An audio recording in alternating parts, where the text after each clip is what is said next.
Bwana, kamati ya uendeshaji na usimamizi wa bodi ya ligi kuu ya Tanzania katika kikao chake ambacho kilikaliwa Machi 26 mwaka 2026 ili kupitia mwenendo na matukio mbalimbali ya ligi na kufanya maamuzi yafuatayo. Moja ya maamuzi hayo ni kupigwa faini kwa klabu ya Simba. Imepigwa faini ya shilingi milioni 10 kwa kosa la mashabiki wake kuwarushia chupa za maji waamuzi wa mchezo kati ya Simba dhidi ya Pamba Jiji wakati wakitoka viwanjani baada ya kumalizika kwa mchezo huo. Ikumbuke kuwa mchezo huo ulimalizika kwa sare ya bao 1-1. Pia bodi imeeleza kuwa timu ya Simba mashabiki wake wamekuwa na mwendelezo wa tabia hiyo ndani ya miezi hii miwili, ambapo mwezi Februari 25 mwaka 2026 mashabiki wa klabu hiyo walimrushia chupa za maji mchezaji wa klabu ya Dodoma Jiji William Edgar wakati mchezo huo ukiendelea kwenye uwanja wa Jamhuri jijini Dodoma. Na mchezo huo pia ulimalizika kwa sare tasa ya bila kufungana, Simba dhidi ya Dodoma Jiji. Pia adhabu hii imeelezwa inatokana kwa mujibu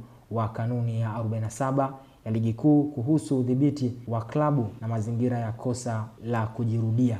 Adhabu nyingine ambayo iliweza kutolewa na maamuzi hayo ya bodi ya uendeshaji wa ligi kuu ya soka Tanzania bara ni kufungiwa kwa mchezaji wa klabu ya Yanga, golikipa wa Yanga Djigui Diarra, ambaye amefungiwa michezo mitatu na kutozwa faini ya shilingi milioni 2 kwa kosa la kumshambulia muamuzi wakati wa mchezo ambao uliwakutanisha Mtibwa Sugar dhidi ya Dar es Salaam Young Africans, na mchezo huo ulimalizika kwa sare ya goli 1-1. Adhabu hii inatokana kwa mujibu wa kanuni ya 41 kifungu cha 5.3 ya ligi kuu kuhusu udhibiti wa wachezaji. Pia adhabu nyingine, Djigui Diarra amepigwa faini ya shilingi milioni 2 kwa kosa la kuonesha kidole cha kati wakati akitoka uwanjani baada ya kumalizika kwa mchezo. Kutokana na kitendo hiko, Djigui Diarra amepigwa faini ya shilingi milioni 2, na adhabu hiyo imetoka kwa mujibu wa kanuni ya 45 kifungu cha 5 ya ligi kuu juu ya udhibiti wa wachezaji kwa sababu ya vitendo vinavyoashiria matusi na dharau. Adhabu hii ni kwa mujibu wa kanuni ya 41 ya ligi kuu kuhusu udhibiti wa wachezaji. Pia bwana, bodi maamuzi yao hawakuishia hapo, hadi muamuzi wakati ambaye alichezesha mchezo wa Mtibwa Sugar dhidi ya Young Africans, ambaye muamuzi Gilbert Mrina kutokea Kilimanjaro ameshushwa daraja kutokana na kosa la kushindwa kufanya maamuzi sahihi, kuchukua hatua stahiki kwa mchezaji Djigui Diarra kutokana na kitendo cha utovu wa nidhamu ambao alichokionyesha uwanjani cha kumshambulia muamuzi, ambao adhabu hiyo imetokana na kanuni ya 42 kuhusu udhibiti wa waamuzi. Pia adhabu hii imetolewa kwa kuzingatia makosa ya kujirudia kwa muamuzi Gilbert Mrina ambaye alitenda kosa la aina hiyo hiyo katika mchezo nambari 65 wa ligi kuu ya NBC ambao uliwakutanisha Mbeya City dhidi ya Namungo, na akaadhibiwa kwa kufungiwa kwa mizunguko mitatu. Kwa hiyo kutokana na matukio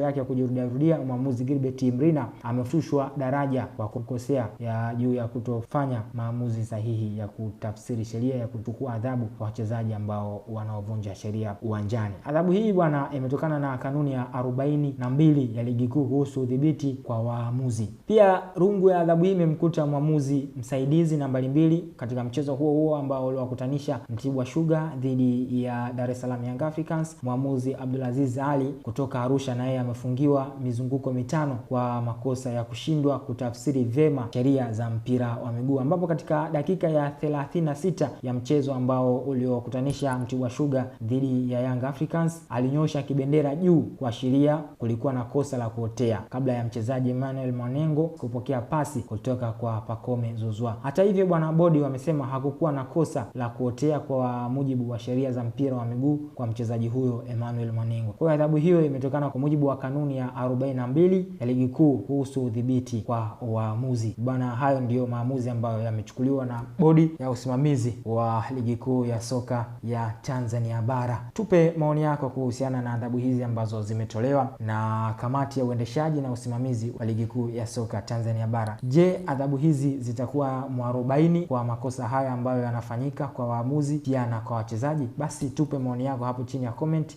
tutaweza kuyasoma.